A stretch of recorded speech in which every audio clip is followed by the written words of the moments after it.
Hello, welcome to this your channel at the Eurofan. Thanks to me. There is no doubt that San Marino is the living proof of resilience in the competition. The energetic performance brought to us by the guys at Big Jazz in last year's contest was not truly appreciated by the audience. After placing last in their semi-final and not having scored any single point. Even so, despite having got their worst historical placement, the microstate is not just keeping on with its participation, but also moves forward with its selection method, clearing that they want to stay present at the contest regardless of the result. Let's take a look who will be the next artist to represent the Mazzirin Republic and month. Here we go.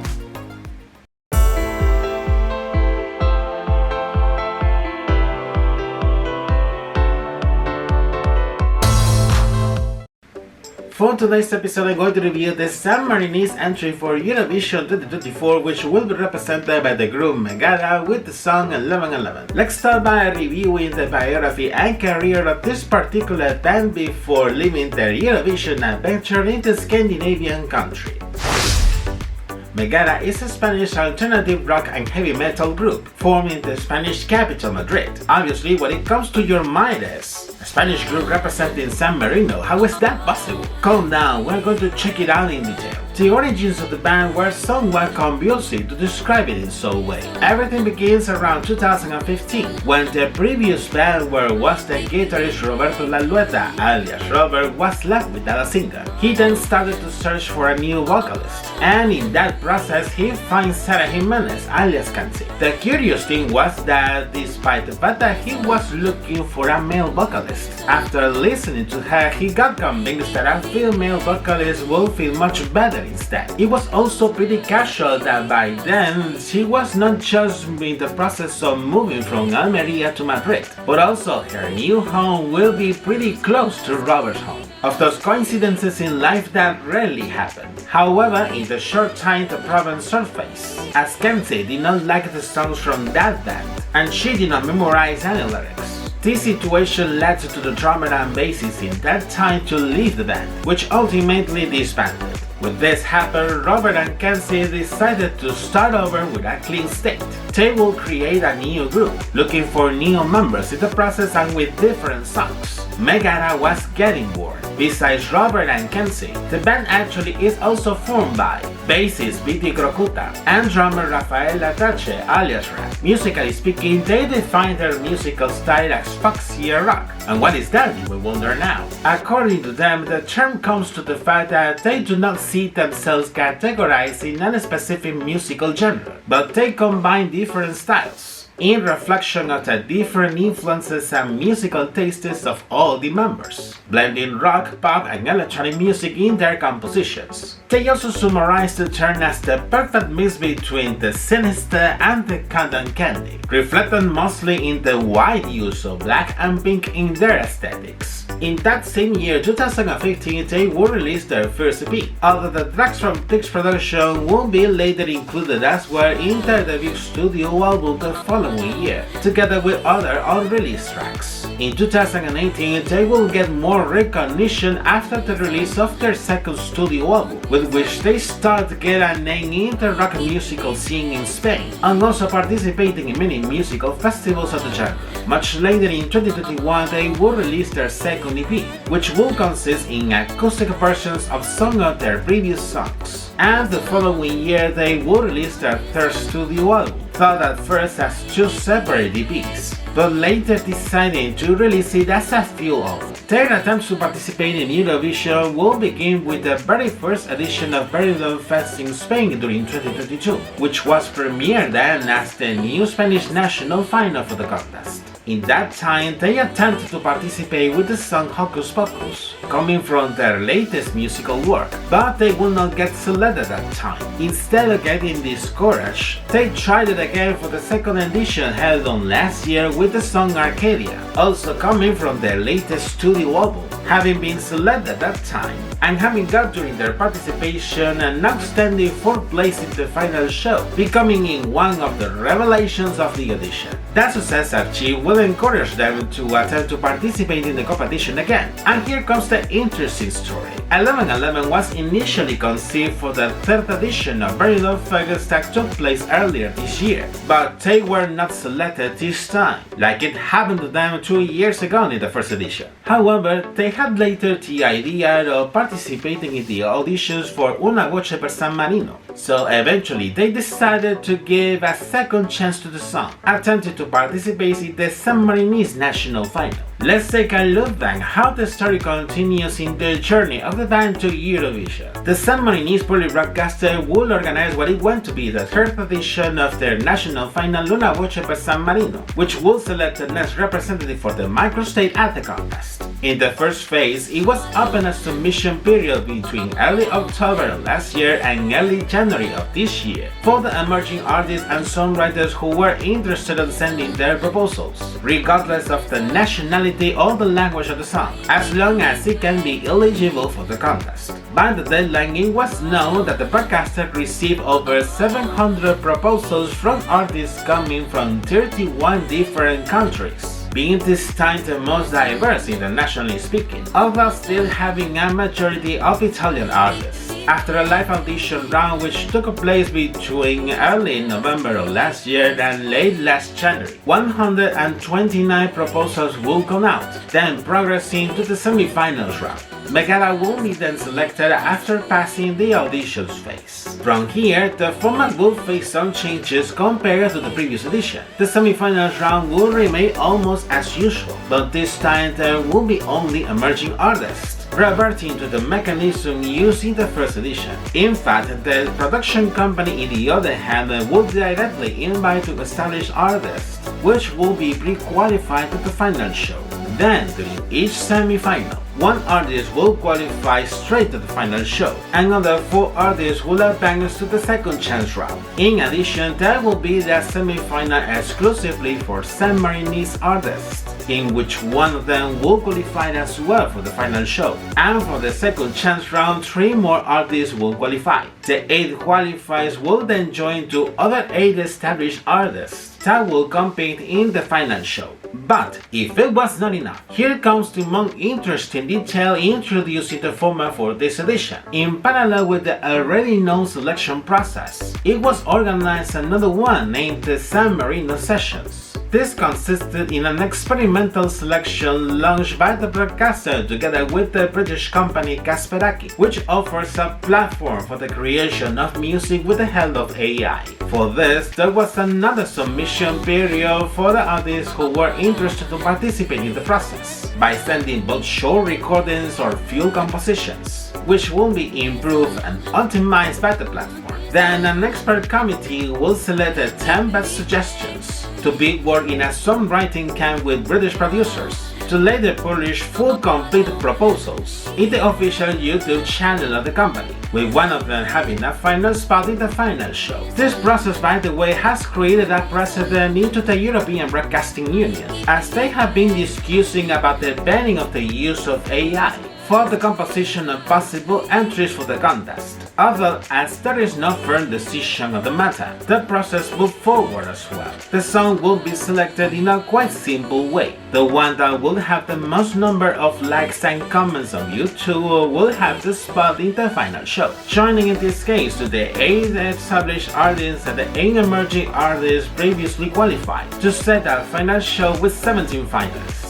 Megara will make their first appearance in the second semi-final, advancing to the second chance round after the deliberation of the jury. Soon thereafter, they will advance from that second chance round, after being one of the 3 final qualifiers for the final show. Here I must stand out that Megara did not count with wide favoritism in the final show, where there were most experienced artists like Italian singer Loredana Bertè, which entered after having participated shortly before in San Remo Music Festival by placing 7th. The Italian duo Yalis, known for many for representing Italy in 1997 during the edition held on Dublin, Ireland, by placing 4th, or the legendary British singer Dana Gillespie, which was participating in the national final with an AI-generated song. Finally, during the final show, which took place in late last February, after the performances of all the finalists, The jury will review each one of the presented proposals and giving their verdict to Megara,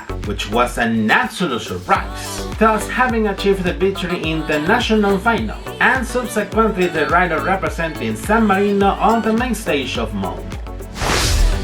Party and fun in Kia Rock. Let's get to know more in detail about this singular proposal presented by them for the contest. Being true to their style, the melody blends rock, pop and electronic music, even also with a flamenco touch heard in the instrumental bridge, in an attempt to do something different to what they usually compose, musically speaking. In the other hand, Kenzie's voice as the lead vocalist is pretty good, with that energetic, intense and strong character that is suitable to the genre mixed present in the song. The lyrics have been written in Spanish with a couple of phrases in English by Robert and Kenzie, together with the band's producer who also participates in the composition of the track. It comes to attention at first the song's title, which sets a specific time, 11:11. So many will be wondering at first what does the title mean initially. They have mentioned in this case that it makes reference to an angel number. And what is that about? In summary, an angel number is a concept in numerology in which a same number appears repeated 3 or 4 times, being then associated with a spiritual meaning and a mystic symbolism, either for the angels, the universe, or whatever you want to call it. In particular, 1111 will express a sign of spiritual awakening, self-awareness, and personal growth. Then, the context behind the lyrics will be inspired in the band's experiences throughout their musical career, from the rise of their popularity after their participation in Benidorm Fest. The city is also mentioned in the lyrics, in fact, to the detractors of the band, by downplaying them and focusing on their achievements and their followers. This is evident when you read the lyrics in detail, previously translated as well. The verses talk about resistance and resilience from those who want to constantly diminish them, while in the chorus they show well confidence and power with a clear statement. The phrase in Spanish, me la pela, which in English translates as I don't give a fuck. The message transmitted with the song is quite interesting, as it intends to appeal to persistence and perseverance to achieve the goals we want in our lives, even if we fall and get out 1,000 times trying it. And their case is a clear example, keeping up the good things of the experience and discarding the rest. It is interesting to stand out that the band is known for using very elaborate concepts in the production of their music videos, and in this case it was not the exception. Let's take a look then for the concept they have prepared this time for the official music video of the song. The plot begins with the guys of Megara entering into the headquarters of that record label, approaching to the reception desk, where the woman in there gets shocked after seeing them coming in. While they greet the receptionist, we guess in this case to attend an appointment there. She gives them indications for a conference room, seeing for a brief instant how Kenzie stumbled about the stairs trying to climb them. A related scene somehow with the accidental beginning they had as a band, as I had commented before in the biography. Then later the scene changes, being them now in a conference room with 2 executives of the record label, which are watching them with disdain and disregard. The first verse then begins, understanding in this case that they are doing an audition in front of the executives. Kenzie looks energetic and cheerful, but the executives do not seem impacted, judging by the boredom gestures in their faces. By the first chorus, some funny scenes of them are seen while still doing the audition. First with them wearing unicorn costumes while playing toy musical instruments. Another one with them wearing gloomy outfits and masks like in a terror movie. And shortly after, another one with Kenzie spelling the phrase in Spanish me la pela written in a whiteboard. Then later having a shameless character with the executives. She even pats one of them in his face, in fact. For the second verse, they are seen with a box on the table with many props, like a fake cat, a hammer, a rabbit cushion, and even a very cute mug. They give a slightly good impression on the executives, although they are still not convinced with them.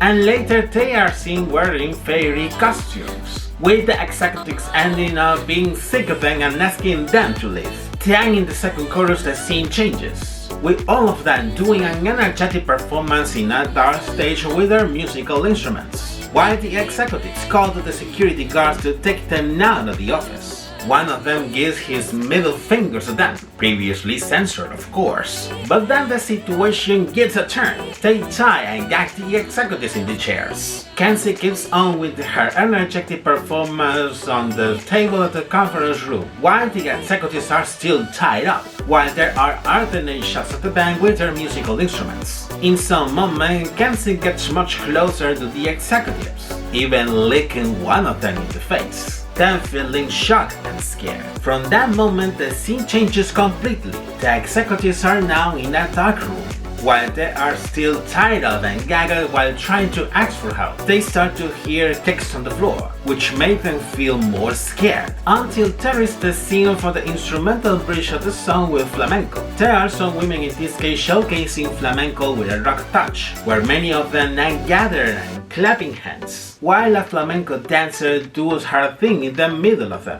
But what really stands out is her looks, as she is in nude torso, painted in white with some patches in her breast, and also reading some words written on her, which are mostly negative terms both in Spanish and English. It has to be said that I got shocked with this part, because I was not expecting it at all. I guess they wanted to do the original interpretation of flamenco, appealing a little to their origins and that differential touch they wanted to do. And at the same time, I see it as a particular representation of the authentic terms received by the band, because of the way they look of their music throughout their career. Towards the last chorus, the scene changes again, with an office worker looking with attention to the time in a digital clock, until it marks 11:11 as the song's title. In that exact moment, all the people there start to get up and run, then joining to a crazy party in the office with the guys of Megara, even with that choreography made by the flamenco dancers seen before, while there are scenes of total debauchery. Towards the end of the performance, it goes back again into the conference room, where now there is a group of children throwing paper at the executives of the record label, while they sing the final part of the chorus, finishing with a close-up of Kenzie, giving the middle finger to the camera and later laughing with natural ease. If the music video has blown out your mind, the staging will not leave you indifferent, and it is because they know very well how to set a great show and cheer up the audience. Having said this, let's see how was their live performance during the participation at Una Voce per San Marino. Recalling the staging in the national final casually closing the show, it was focused on the band with their musical instruments and wearing their signature rock outfits in black and pink, and at the same time there were two black and pink ragdolls tied up with chains during the song's intro. Shortly after, the performance begins with Kenzie, while there are visual graphics with spinning abstract shapes in the leg screens of the stage, and the lighting is mostly pink. There is a brief instant with Kenzie and the ragdolls doing a short choreography, then going to the first chorus, with her moving around on the stage, interacting with her bandmates as any rock group does, while the ragdolls unleash the chains to move freely on the stage. Towards the second verse, there is a lot more of dancing, being one of the signature elements of the band, and that is definitely not usual in a rock group, but they do it. Shortly after, the energetic dynamic comes again in the second chorus, while the ragdolls are taking off their fluffy costumes, then revealing that they are female dancers with slim outfits, with pink skeletons and their heads painted in white. When the instrumental bridge in flamenco comes, the two female dancers perform a choreography, while there are pink flames and clocks in the visual graphics, and Kenzie goes to take off her fluffy coat, then joining the dancers again at the center of the stage. Towards the last chorus, the energetic dynamic from them continues, while the female dancers perform another choreography. Although there is something that strongly comes to attention. In some moment, Kenzie performs part of the chorus in Italian, which has been surprising and unexpected at first, although it was known later that they gave that twist in Italian by the last chorus to comply in some way with the requirements to participate in the San Marinese national final. Towards the end of the song, they shake their heads, while the last phrases of the chorus appeared in the visual graphics, and Kensing giving later the final touch to the performance. I have to say in this case that it was the best performance of all the show, where they did outstand much far from the rest of the finalists. And to be honest, for being a poorly and tasteless show, it was their charisma, their energy, and the originality showcased in their proposal which marked their distinguishing point. So much so that there were almost no doubts for a possible victory from them, despite competing with much more experienced artists. But in the end they had widely convinced to the jury, then having a more than deserved victory in the national final. In the other hand, there is a detail that could be unnoticed for many, but for the band's followers, it's really noticeable the fact that there is a different drummer in the competition, being in this case Catherine Megara alias Cat. What happened with Rada? The explanation is quite simple. It happens that Rafaela, in addition of being the drummer for Megara, she is also the drummer who supports the live band for the Spanish singer Vanessa Martin on her promotional tours. It comes to coincidence that during the week of the contest, it also takes place the Latin American leg of the tour to be done by the singer. Therefore, Ra could not be present as the official drummer for Megara, thus nominating herself to Cat as her substitute drummer to participate with the band in Monk. Making a summary of all the comments, the San Marino's entry for this year is quite remarkable for many reasons. First, Megara makes history by being the first Spanish artist on representing San Marino at the contest, although they are not the first ones on representing another European country. It does not happen too frequently, but there have been a few occasions in which Spanish artists have represented a different country that part of Spain, as it was the case of the duo Megara, who represented Luxembourg in 1978, or the singer Gisela, who represented Andorra in 2008. In fact, it will be the first time since that year in which two Spanish artists are due to represent two countries at the contest. Second, this victory from Megara highly comes to attention, as it makes a curious parallelism with the duo Nebulosa, after they had a similar experience. From being rejected at Una Voce per San Marino on last year, to win Benidorm Fest of this year representing Spain. Again, it's one of those coincidences that happen very rarely, which makes it quite surprising and highlighting. And last, third with the coincidence that for the very first time in this edition, the artists from the Big Five and the host country will perform live in the semifinals, in which in fact Spain and San Marino will not just perform in the second semifinal, but they will perform one behind the other in the show, which makes it truly amazing indeed. It is fair to say that they are a true example of persistence, self-improvement and resilience. They have worked very hard against all odds to be where they are right now, making themselves a name little by little in the Spanish musical scene, and that they have not given up on their goal of accomplishing the dream to be at Eurovision. And although it is not for Spain this time, they had achieved it way over. So in that sense, my congratulations for them, because it was a really well-deserved victory, and I wish great success for them regardless of the result of the contest. I will say that for the staging in Mongo, they will keep one presented during the national final, although they will take advantage of all the available resources in the venue to boost their proposal much more ahead of the audience. Like many of the participating artists, they are also right now presenting their entry in many of the Eurovision pre-parties of the season, then later preparing the final touches, before having the turn of accomplishing their dream by performing their proposal on the main stage of Mongo. And you, what do you think about the San Marino's entry for this year? Come on and leave your comments down below. I'm sure the discussion is going to be quite interesting. And this is it for today's episode. I invite you to like this video if it has been of your taste, then you can help me to spread it to more people. Take advantage as well to subscribe to my channel, enable notifications by hitting the bell, and find me also through my social media. Take care and see you in the next episode. Bye bye.